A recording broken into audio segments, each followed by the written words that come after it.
Hello friends, எல்லாருக்கும் வணக்கம். எல்லாரும் எப்படி இருக்கீங்க? நல்லா இருக்கீங்களா? நாங்களும் நல்லா இருக்கோம். இன்றைக்கி நம்ம சேனலில் என்ன வீடியோ பார்க்க போகிறோன்னா, ஒரு டே இன் மை லைஃப் வீடியோ தான். அது கூடவே ஒரு சூப்பரான வெயிட் லாஸ் ரெசிபிங்க. பிரேக்ஃபாஸ்ட்டோ டின்னராகவோ எடுத்துக்கலாம் அந்த ரெசிபி. அதையும் இந்த வீடியோலையே உங்கள் கூட ஷேர் பண்ணுறேன். இப்போ வாங்க வீடியோக்குள்ளே போகலாம். அதுக்கு முன்னாடி நம்ம சேனலை பார்த்துட்டு நிறைய பேர் சப்போர்ட் பண்ணுறீங்க, சப்ஸ்கிரைப் பண்ணுறீங்க. எனக்கு சப்போர்ட் பண்ணி சப்ஸ்கிரைப் பண்ணுற எல்லாருக்குமே ரொம்ப ரொம்ப நன்றிங்க. தொடர்ந்து உங்களோட ஆதரவை நம்ம சேனலுக்கு கொடுங்க. இப்போ வீடியோக்குள்ளே போகலாமா? ஸோ காலையிலேயே எழுந்திரிச்சு ஃப்ரெஷ் ஆகிட்டு கிச்சனுக்குள்ளே வந்த உடனே ஒரு பிளாக் காஃபி தான் வந்து போட்டுக்கிட்டேன். சும்மா தண்ணி சூடு பண்ணிவிட்டு காஃபி பவுடர் ஒரு டேபிள் ஸ்பூன் போட்டுட்டு அதில் அப்படியே மிக்ஸ் பண்ணி குடிக்க வேண்டியதான். சுகர் எல்லாம் எதுவுமே ஆட் பண்ணக்கூடாது. வெயிட் லாஸ் பண்ணுறவங்க, வெயிட் கெயின் பண்ணுறவங்க வேணால் வந்து சுகர் ஆட் பண்ணிக்கலாங்க. கசக்குமே, டேஸ்ட் இப்படி இருக்கும் சிஸ்டர் அப்படின்னு நினைப்பீங்க. ரொம்ப கசப்பாக தான் இருக்கும். பட் நம்ம குடிச்சு பழகிட்டோன்னா அந்த டேஸ்ட்டுக்கே நம்ம அடாப்ட் ஆகிக்கலாம். முகில் குட்டி காலையில் ரொம்ப சீக்கிரமாகவே என் கூடயே எழுந்திரிச்சிட்டாரு. அதோட அவனுக்கும் ப்ரஷ் பண்ணி விட்டுட்டு அப்படியே ஒரு ஆப்பிள் கட் பண்ணி கொடுக்கலான்னு சொல்லிட்டு அதான் கட் பண்ணிகிட்ருக்கேன். ஆதவ் எந்திரிச்சானா அவனோட வேலையை ஏதாவது ஒன்று பார்த்துட்ருப்பான். ட்ராயிங் பண்ணிகிட்டு இருப்பான், இல்லைனா பேப்பரை கட் பண்ணிவிட்டு ஏதாவது கிராஃப்டிங் பண்ணிகிட்டு இருப்பான். என்னை தொந்தரவே பண்ண மாட்டான். அவனுக்கு பசிக்கும் போது மட்டும் வந்து சொல்லுவான், அம்மா பசிக்குது ஏதாவது கொடுங்கன்னு சொல்லிட்டு. ஆனால் முகில் எப்படின்னா எந்திரிச்சு வந்தவுடனே என்னை ரொம்ப டிஸ்டர்ப் பண்ண தான் பார்ப்பான். ஃபோன் கேட்பான், இல்லை நான் கார்ட்டூன் பார்க்கணும்னு சொல்லிட்டு. இல்லைனா வந்து என்னையே வேலை பண்ண விடாமல் ஏதாவது பண்ணிகிட்டு இருப்பானா. ஸோ அதனால் அவனுக்கு சாப்பிட்றதுக்கு ஏதாவது கொடுத்துட்டேன்னு வைங்களேன், அதை உட்காந்து சாப்பிட்டுட்டு இருப்பான். அந்த டைமில் நான் ஏதாவது ஒரு குக்கிங் வேலையை முடிச்சிடுவேன். அவனுக்கு பசி கண்ட்ரோல் ஆகிடுச்சுன்னு வைங்களேன், அதுக்கப்புறம் எனக்கு லேப்டாப் கொடுங்க, ஃபோன் கொடுங்க, நான் கார்ட்டூன் பார்க்கணுன்னு கேட்பான். இப்போ உள்ள குழந்தைங்கள வந்துட்டு இப்போ உள்ள காலகட்டத்தில் கார்ட்டூனோ ஃபோனோ எதுவுமே பார்க்காம வளர்க்குறதுன்றது ரொம்ப கஷ்டம். அதுவும் வெளிநாட்டு வாழ்க்கையில் சொல்லவே வேண்டாம். ஏன்னா இங்கே ஃபுல்லாக பார்த்திங்கன்னா வீட்டுக்குள்ளேயே தானே கிடக்குறோம். அதனால் காலையில் எந்திரிச்ச உடனேயெல்லாம் லேப்டாப் நான் கொடுக்க மாட்டேன். எங்கள் வீட்டில் டிவி இல்லை. நாங்கள் டிவி இருக்குது, பட் நாங்கள் ஃபிக்ஸ் பண்ணலை. அதனால் லேப்டாப்பில் பார்த்துக்குவாங்க பசங்க. அப்புறமா சாப்பிட்டு முடிச்சதுக்கப்புறமா கொஞ்சம் நேரம் வைப்பேன். சரி, அவங்களுக்கு ஒரு ரிலாக்ஸு டைம் வேணும் இல்லையா? இப்போ பசங்களுக்கு ஸ்கூல் லீவு வேறு. ஸ்கூலுக்கு போயிட்டாங்கன்னா ஒன்றும் பிரச்சனை இல்லை, அங்கே விளையாடுறதுக்கு பிள்ளைங்க இருப்பாங்க. பட் வீடுன்ற போது அவங்களுக்குமே ரொம்ப போர் அடிக்கும். பாருங்கள், படுத்துட்டு எந்திரிக்கவே இல்லை, லேப்டாப் வேணும்னு. அட நீ இந்த ஆப்பில் சாப்பிடு, அம்மா அப்புறமா தாரேன்னு சொன்னோன்னே சரி ஓகே அப்படின்னு வந்து சொல்லிகிட்டு இருந்தான். அதோட அவனுக்கு கொடுத்துட்டு அப்புறம் அந்த காஃபி எடுத்துகிட்டு கொஞ்சம் வெளியில் போய் நம்ம நடக்கலான்னு நினச்சிட்டு இருந்தேன். நல்லா வெயிலும் போட்டுச்சு. விட்டமின் டி வந்து ரொம்ப முக்கியங்க. நமக்கு ஆக்டிவே இல்லாத மாதிரி இருக்குது, ரொம்ப சோம்பேறித்தனமாக இருக்குது, டல்லாகவே இருக்குது அப்படின்னு நினச்சிங்கன்னா கொஞ்சம் நேரம் போய் வெயிலில் நடங்க. ஏன்னா நம்மலாம் அதிகமாக வெளியிலே போகிறதில்ல, வீட்டுக்குள்ளேயே தானே இருக்கோம். ஸோ வெயில் வந்துச்சுன்னா கொஞ்சம் போய் நடந்திங்கன்னா அந்த சன்லைட் படும்போது நமக்கு நல்லா விட்டமின் டி வந்து கிடைக்கும். அதுக்குன்னு உச்சி வெயிலெல்லாம் போய் நிற்கக்கூடாதுங்க. உச்சி வெயிலெல்லாம் போய் நின்னோன்னா நமக்கு ரொம்ப தலைவலி வந்துடும், மைக்ரைன்லாம் வந்துடும். லைட்டாக காலையில் போடும் பார்த்திங்களா, அந்த வெயிலில் நடக்கலாம். இல்லைனா ஈவினிங் பொழுது சாயையில் போடும் பாருங்கள், அந்த வெயிலில் நடக்கலாம். அதோட நான் எப்போவுமே காலையில் ஒரு காஃபி எடுத்துகிட்டு இந்த மாதிரி வெளியில் வந்து நடக்கிறது எனக்கு ரொம்ப ரொம்ப பிடிக்கும். ரெகுலராகவே நான் பண்ணுவேன். சம்டைம்ஸ் வீடியோ எடுப்பேன், சம்டைம்ஸ் நான் எடுக்க மாட்டேன். ஏன்னா அது ஃபோனை ஃபிக்ஸ் பண்ணி கேமரா ஆன் பண்ணி வீடியோ எடுக்கணுமே அப்படின்ட்டு. சம்டைம்ஸ் காலையிலே மைண்டில் செட் பண்ணிடுவேன் இன்றைக்கி லாங் வீடியோ எடுக்கணும்னு சொல்லிட்டு. ஸோ அந்த டைமில் வந்துட்டு உங்கள் கூட அந்த வீடியோ அப்படியே வந்து ஷேர் பண்ணிக்கிடுவேன். அந்த சைடு பார்த்திங்களா, ரம்ப இலை செடி என்னையை விட ஹைட்டாக வளர்ந்து போயிட்டுருக்கு. அதை வைக்கும்போது ரொம்ப சின்னோண்டு ஒரு இதாக தான் வச்சேன். ஆனால் இப்போ பார்த்திங்களா அதோட க்ரோத் எப்படி இருக்குன்னு சொல்லிட்டு. இந்த செடியை போல தாங்க நம்மளோட வாழ்க்கையுமே. ஏதாவது ஒரு விஷயம் நம்ம ஸ்டார்ட் பண்ணுறோன்னு வைங்களேன், நம்ம வாழ்க்கையில் ஆரம்பிக்கும் போது ரொம்ப சின்னதாக தான் இருக்கும். நம்ம மனசில் நிறைய ஆசோலேஷன் ஓடும். நம்மளால் இதில் ஜெயிக்க முடியுமா, நம்மளால் இது பண்ண முடியுமான்னு சொல்லிட்டு. ஆனால் நம்ம தொடர்ந்து அதுக்காக உழைக்கும் போது, அதுக்காக நேரம் செலவிடும் போது, பொறுமையாக அந்த விஷயத்தை தொடர்ந்து நம்ம பண்ணும்போது, கண்டிப்பாக ஒரு 2-3 வருஷம் கழித்து பார்க்கும்போது இந்த செடி எப்படி வைக்கும்போது ஒரு குட்டி செடியாக இருந்துச்சோ இப்போ பெருசாக வளர்ந்து ஒரு மரம் மாதிரி ஆக போகுது பார்த்திங்களா. அது மாதிரி தான் நம்ம பண்ணுற விஷயமே ஆரம்பத்தில் சின்னதாக இருந்தாலும் அது வளர்ந்து ஒரு பெரிய மரமாகி நமக்கு நிறைய பயன் கொடுக்கும். ஸோ அதனால் ஸ்டார்ட் பண்ணும்போது இந்த மாதிரிலாம் இருக்கே, இந்த மாதிரிலாம் நமக்கு சக்ஸஸ் ஆகுமா, நம்மளால் வர முடியுமா அப்படின்லாம் ரொம்ப யோசிக்காதீங்க. எதுனாலுமே உங்கள் மனசில் ஏதாவது பண்ணணும்னு தோணுச்சுன்னா ஸ்டார்ட் பண்ணுங்கள், முயற்சி பண்ணுங்கள், அதுக்காக உழைங்க. கண்டிப்பாக அது வந்து நமக்கு சக்ஸஸ் வந்து கொடுக்கும். எப்போவுமே எனக்கு அந்த செடியை பார்க்கும்போது இது மனசில் ஓடிட்டே இருக்கும். ஏன்னா அந்த செடியை நான் வைக்கும்போது ஒரு கான்ஃபிடென்ட்டோடையே வைக்கல. அது வருமா வராதா அப்படின்ற ஒரு ஆசிலேஷனில் தான் வச்சேன். ஏன்னா எங்கள் வீட்டை சுற்றி நிறைய செடிகள் வச்சேன். முருங்கை மரம் வச்சேன், கருவேப்பிலை மரம் வச்சேன், இன்னும் சொல்லப்போனால் நிறைய செடிகள் வச்சேன். ஆனால் எதுவுமே வரலை இந்த மண்ணுக்கு. அப்போ இந்த செடி வைக்கும்போது இது மட்டும் எப்படி வரும், எந்த மரமே வரலை, இது எப்படி வரும் அப்படின்ற ஒரு ஆசிலேஷன் இருந்துச்சு.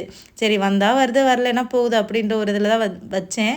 பட் அது வந்து இப்போ வளர்ந்து அது எனக்கு பயன் கொடுக்குது. நிறைய நான்வெஜ் ரெசிபி பண்ணும்போது அதை பறித்து யூஸ் பண்ணுவேன், பிரியாணி பண்ணும்போது பறித்து யூஸ் பண்ணுவேன்னா அப்போ பார்க்கும்போதெல்லாம் அதுதான் தோணும். இதை வைக்கும்போது நம்ம எப்படி வச்சோம், ஒரு நம்பிக்கையே இல்லாமல் தான் இதை வச்சோம். ஆனால் இப்போ நமக்கு எப்படி வளர்ந்து பயன் கொடுக்குது, அது மாதிரி தானே நம்ம வாழ்க்கையிலையுமே ஏதாவது ஒரு விஷயம் பண்ணும்போது அப்படின்ட்டு எப்போவுமே அது தோணும். என்னமோ அந்த வீடியோவில் அதை உங்ககிட்ட ஷேர் பண்ணணும்னு தோணுச்சு, அதனால் வந்து ஷேர் பண்ணேன்.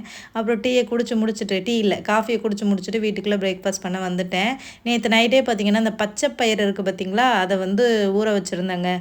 பெசரட்டு மாதிரி தோசை பண்ணலான்னு சொல்லிட்டு. ஸோ அதுதான் போட்டு இப்போ மிக்சியில் அரைச்சிட்ருக்கேன். அதாவது ஒரு 3 4 தோசை வர்ற மாதிரி தான் வந்து பண்ணினேன். அதில் ஒரு பச்சை மிளகா, ஒரு 3 பல் பூண்டு, கொஞ்சம் ஜீரகம்.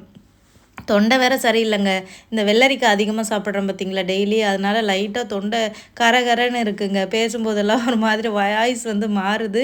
சம்டைம்ஸ் அப்படி இருமல் வர்ற மாதிரி இருக்குது. அது அந்த வெள்ளரிக்காய் அதிகமாக சாப்பிட்டோம்னா நமக்கு கோல்டு பிடிச்ச மாதிரி ஆயிக்கிறோம். ஸோ அதனால தான் என்னால் வெள்ளரிக்காவை அவாய்டும் பண்ண முடியல. ஏன்னா ரெகுலராக சாப்பிட்டு பழகிட்டேன். அது சாப்பிட்டா தான் எனக்கு ஒரு ஃபில்லிங்காக இருக்கிற மாதிரி வந்து இருக்குது. ஸோ அதனால தான். ஸோ இப்போ வந்து மிக்சியில் போட்டு அதை அரைச்சிக்கலாம். நமக்கு வந்து இது ரொம்ப யூஸ்ஃபுல்லாக இருக்குங்க. வெயிட் லாஸ் பண்ணுறவங்களுக்கு இந்த பச்சைப்பயிறுன்றது ரொம்ப யூஸ்ஃபுல். அதில் நிறைய ப்ரோட்டீன் இருக்குது, நிறைய ஃபைபர் இருக்குது. நமக்கு வெயிட்டே ஏற விடாது. இதில் ஒரு தோசை சாப்பிட்டாலே நமக்கு வயிறு வந்து நல்லா ஃபில்லிங்காக இருக்கும். காலையில் இட்லி தோசை சாப்பிட்டா தான் எனக்கு சாப்பிட மாதிரி இருக்கும் அப்படின்னா நீங்கள் இந்த தோசை வந்து ட்ரை பண்ணலாம். நல்லாவும் சாப்பிட்ட மாதிரியும் இருக்கும், நமக்கு வெயிட்டும் போடாது, ஈஸியாகவும் வெயிட்டை குறைக்குங்க.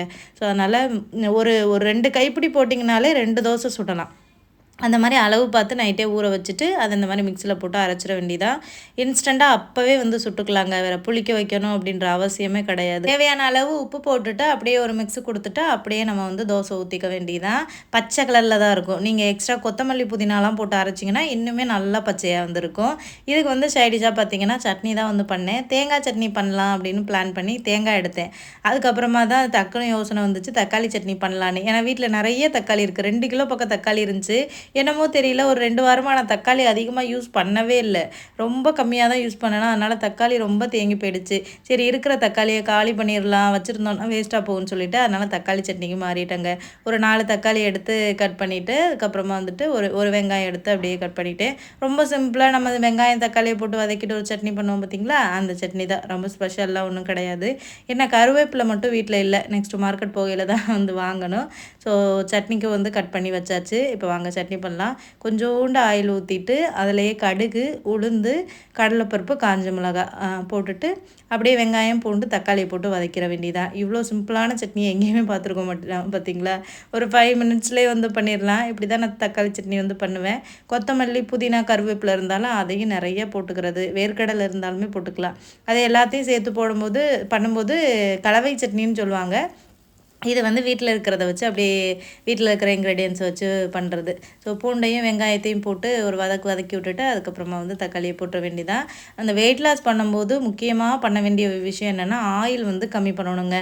அதுதான் மெயின். என்ன தான் நம்ம கொஞ்சமான சாப்பாடு சாப்பிட்டாலுமே ஆயில் வந்து நிறையா நம்ம ஊற்றி சாப்பிடும்போது நமக்கு வந்து வெயிட் லாஸ்ன்றது ஆகவே ஆகாது. ஏன்னா அதுலேயும் நிறைய கலோரிஸ் இருக்கும். அதுவே நம்மளோட வெயிட்டை வந்து குறைக்க விடாது. அதனால் முடிஞ்ச அளவுக்கு எவ்வளோ ஆயில் கம்மி பண்ணணுமோ அவ்வளோ ஆயில் கம்மி பண்ணிக்கோங்க. அப்புறம் செக்கில் ஆட்டின எண்ணெய் அது யூஸ் பண்ணால் கொஞ்சம் நல்லாயிருக்கும். ரிஃபைண்ட் ஆயிலை கம்பேர் பண்ணும்போது. நீங்கள் என்ன ஆயில் யூஸ் பண்ணுறீங்கன்னு ஒரு சிஸ்டர் கேட்டிருந்தாங்க. நான் வந்து இந்த இதயம் நல்லெண்ணெய் இருக்குது பார்த்திங்களா, அது தாங்க ரொம்ப வருஷமாகவே யூஸ் பண்ணிகிட்ருக்கேன். முன்னாடி ஆலிவ் ஆயில் யூஸ் பண்ணிகிட்டு இருந்தேன். பட் ஆலிவ் ஆயிலோட ரேட்டு ரொம்ப விலை அதிகமாகிடுச்சு இப்போ. அதனால் வந்துட்டு அது வாங்குறதில்ல.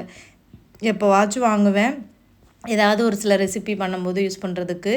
இப்போ இதயம் நல்லெண்ணெய் தான் வந்து பார்த்திங்கன்னா கொஞ்சம் ஓகேவாக இருக்குது. அதுவுமே கொஞ்சம் விலை கூட தான் மற்ற எண்ணெயை கம்பேர் பண்ணும்போது. பட் ஓகே, ஓரளவுக்கு ரீசனபிள்னு சொல்லலாம். ஸோ அதனால் எனக்கு இந்த இதயம் நல்லெண்ணெய் தான் கொஞ்சம் பிடிக்கும் குக்கிங் பண்ணுறதுக்குமே. என் ஹஸ்பண்டுக்குமே அவருக்கு அந்த நல்லெண்ணெய் தான் பிடிக்கும். அதனால் அதையே தான் வந்து இப்போ ஃபாலோ பண்ணிகிட்ருக்கோம். இப்போ வாங்க தோசை ஊற்றலாம். எப்போவுமே ஃபஸ்ட்டு தோசை வந்து பிஞ்சு தான் வரும். அதனால் வந்துட்டு நான் முட்டை உடச்சி ஊற்றலை. இதிலே ஒரு முட்டை உடச்சி ஊற்றி இன்னுமே ப்ரோட்டீன் ரிச்சாக மாற்றிடலான்ட்டு தான் இது பண்ணிகிட்டு இருந்தேன். சரி ஃபஸ்ட்டு தோசையை மட்டும் வெறும் தோசையாக சுட்டுட்டு அதுக்கப்புறமா வந்துட்டு முட்டை போட்டு முட்டை தோசை மாதிரி ஊற்றலான்னு பிளான் பண்ணிட்டேன். ஒவ்வொரு தோசைக்கும் ஒவ்வொரு முட்டை போட்டால் போதுங்க. இந்த ஒரு முட்டை போட்டு ஒரு தோசையை சாப்பிட்டிங்கனாலே போதுங்க. மதியம் வரைக்கும் உங்களுக்கு பசிக்கவே பசிக்காது. பார்க்கலாமா இப்போ ஃபஸ்ட்டு தோசை வருதா இல்லையான்னு. தோசை கலர் நல்லா இருந்துச்சுன்னா சூப்பராக வரும். எல்லா கலர்லேயுமே இது சூப்பராக வருங்க, ஒட்டவே ஒட்டாது. பார்த்திங்களா, லைட்டாக கூட ஒட்டலை, சூப்பராக வந்திருக்கு. ஃபஸ்ட்டு தோசை அப்படின்றனால எண்ணெய் கொஞ்சம் அதிகமாக ஊற்றினேன். ஏன்னா பிஞ்சு போகாமல் வரணும் அப்படின்றதுக்காக. ஸோ அதனால் ஃபஸ்ட்டு ஃபஸ்ட்டு தோசையே பர்ஃபெக்டாக வந்துருச்சு. அதுக்கப்புறமா முட்டை போட்டு சுட்டுடலான்னு சொல்லிட்டு தோசையை திருப்பி போட்டு வேக வைக்கணும். ஏன்னா இது கொஞ்சம் நல்லா நின்று வேகும் இந்த தோசை. நார்மல் தோசை மாதிரி இல்லை. ஏன்னா ஃபைபர் அதிகமாக இருக்குது பார்த்தீங்களா? ஏன்னா அந்த பச்சை பயிரோட தோலில் வந்து அதிக ஃபைபர் இருக்கும். அதனால் இதிலேயே நமக்கு ப்ரோட்டீனும் கிடச்சிரும், ஃபைபரும் கிடச்சிரும். ஸோ அதனால் வந்துட்டு வெயிட் லாஸ் பண்ணுறவங்க ரெகுலராக இந்த தோசை வந்து சாப்பிடுங்க. காலையிலேயும் சாப்பிட்லாம், பிரேக்ஃபாஸ்ட்டுக்கு எடுத்துக்கலாம், ஈவினிங் டின்னருக்குமே எடுத்துக்கலாம். ஒரு தோசை ஈவினிங் டின்னருக்குலாம் எடுத்துகிட்டு நீங்கள் சாப்பிட்டிங்கன்னா அதுவே நல்லா ஃபில்லிங்காக இருக்கும். அப்புறம் அந்த சட்னி வதக்கி வச்சோம் பார்த்திங்களா, அதை மிக்சியில் போட்டுட்டு அரைச்சி எடுத்துக்கிட்டாச்சு. அதுக்கப்புறம் ஒரு தாளிப்பு நான் கொடுக்க மாட்டேன், அப்படியே அரைச்சி சாப்பிட்றது தான். அதுக்கப்புறமா முட்டை போட்டு தோசை சுடலான்னு சொல்லிட்டு நல்லா ஒரு பெரிய தோசையை ஊற்றிக்கிட்டேன். இதுக்கு வந்து ஆயில் நான் போடவே இல்லை. அந்த ஃபஸ்ட்டு தோசையுமே நான் பசங்களுக்கு வந்து கொடுத்துருவேன். ஒரு முட்டை தோசை போட்டு 2 தோசையாக பசங்களுக்கு ஊற்றி கொடுத்துருவேன். நான் வந்து ஆயில் இல்லாமல் வெறும் தோசை மட்டும்தான் வந்து ஊற்றுறேன். ஏன்னா ஃபஸ்ட்டு தோசை வந்து நல்லா வந்தனால 2வது தோசை நல்லா வந்துடும்னு சொல்லிட்டு நம்பிக்கை வந்துருச்சு. அதனால் ஆயில் வந்து ஊற்றலை. அப்புறம் முட்டையும் வந்து கொஞ்சோண்டு உப்பு போட்டு மிக்ஸ் பண்ணி வச்சுருந்தேன். போட்டுட்டு நல்லா அப்படியே ஸ்ப்ரெட் பண்ணி விட்டுட்டு மூடி வைக்கிறதுனால வைக்கலாம். எனக்கு வந்து மூடி வைக்க தேவையில்லை. ஏன்னா தோசை நல்லா ஹீட்டாக இருக்கிறனால அதுலேயே அப்படியே வெந்துடும். கொஞ்சம் நேரம் அப்படியே விட்டோம்னாலே அழகாக தோசை வந்து அப்படியே மடக்கி எடுக்க ஈஸியாக வரும். அப்புறம் மேலே கொஞ்சம் பெப்பர் பொடி வந்து போட்டுக்கிட்டேங்க. முட்டை போட்டனால அந்த ஸ்மெல்லு லைட்டாக வரும் பார்த்திங்களா? பெப்பர் போட்டோம்னா டேஸ்ட்டும் நல்லாயிருக்கும், ஸ்மெல்லு வராது. பார்த்திங்களா எவ்வளோ சூப்பராக தோசை ஒட்டாமல் வருதுன்னு? அழகாக அப்படியே திருப்பி போட்டுக்கலாம். ஆயில் வந்து ஊற்றாதனால சென்டரில் மட்டும் லைட்டாக கருகின மாதிரி போயிடுச்சு. ஒன்றும் பிரச்சனை இல்லை, அதை நம்ம சாப்பிட்டுக்கலாம். ஸோ அந்த சைடு முட்டை டக்குன்னு வெந்துடும். ஒன் சைடு வெந்தனால அப்படியே எடுத்து பிளேட்டில் வந்து வச்சுக்க வேண்டியதான். அவ்வளோதாங்க. இது கூட வந்துட்டு ஏதாவது ஒரு வெஜிடபிள், நான் வெள்ளரிக்காய் தான் வச்சு சாப்பிட்டேன். கூட கொஞ்சம் சட்னி வச்சு சாப்பிட்டோன்னு வைங்களேன், சூப்பர் பிரேக்ஃபாஸ்ட்டுங்க. வெயிட் லாஸ் பண்ணுறவங்க மிஸ் பண்ணாமல் இந்த மாதிரி ட்ரை பண்ணி சாப்பிடுங்க. நம்ம வீட்டில் இருக்கிற பொருள் தான்.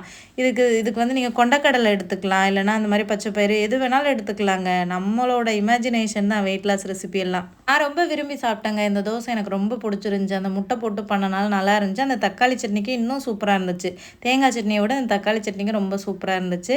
ஒரு தோசை, கொஞ்சம் சட்னி, ஒரு முட்டை, அப்புறமா வந்து வெள்ளரிக்காய். இதுவே நல்ல ஒரு பேலன்ஸ்டான ஒரு டயட்டுங்க. ஸோ இந்த மாதிரி சாப்பிட்டே சூப்பராக வெயிட்டை குறைக்கலாம். மாதத்தில் 2 கிலோலேருந்து 3 கிலோ வரைக்குமே நம்ம குறைக்கலாங்க, எக்ஸசைஸு பண்ணாமல். ஸோ ஃபுட் ஸ்டைல் மட்டும்தான் நம்மளோட வெயிட் வந்து குறைக்கும். என்னோடய உடம்புல பாருங்கள் எவ்வளோ சேஞ்சஸ் இருக்குன்னு. இப்போ ஃபேஸே பார்த்திங்கன்னா நல்லா பிரைட்டாக தெரியுதுங்க. ஸோ அவ்வளோதாங்க இந்த வீடியோ. நெக்ஸ்ட் வீடியோவில் பார்க்கலாம். பாய் பாய்.